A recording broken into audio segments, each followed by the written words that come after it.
Մենք այս հարցը սենց չենք թողի։ Սկզբի համար դուք կտեղափոխվեք իմ տուն, կմնաք այնքան ինչքան որ պետք է։ Չէ, Վահե ջան, նորմալ է։ Դու հանգիստ եղի։ Ասի կտեղափոխվեք իմ տուն, չեմ թողի ստեղ մնաք։ Վայ, արդեն հակաճարում ես։ Մարտի դաշտում չենք, որ չհակաճառամ, կամանդիր։ Դու մարտի դաշտում էլ ես ինձ հակաճարը։ Գիտես եմ մոռացել եմ։ Այն թեժ կռվի ժամանակ, որ ընկերոջդ խփեցին։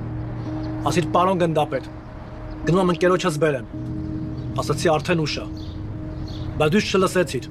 Օզերը տնգեցիր ու գնացիր։ Ամբողջ ջոկատով մեջքդ հազիվ պահեցինք։ Թեժ կռիվ տվեցինք։ Փարկասու հետ եկար։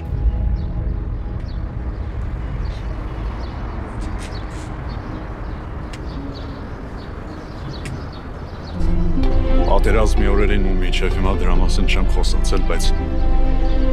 երբ որ գնում է իր հետևից ամեն կրակած պատրոնի հետ կյանքս անցնում էր աչքիս թեմով։ Ու ես ինձ չէի կարող ներեի, եթե չհասներ իրան։ Ու երբ որ հասա իր մոտ,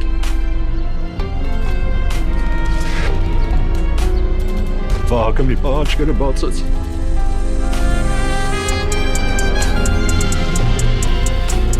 Ընդամենը մի բան ասեց։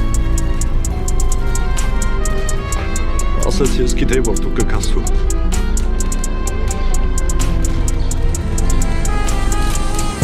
Ալացա։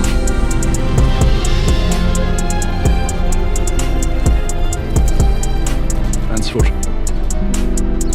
իզուր չէի։ Ինքը տեսա, որ ինչի համար որ սպասում էր եղավ։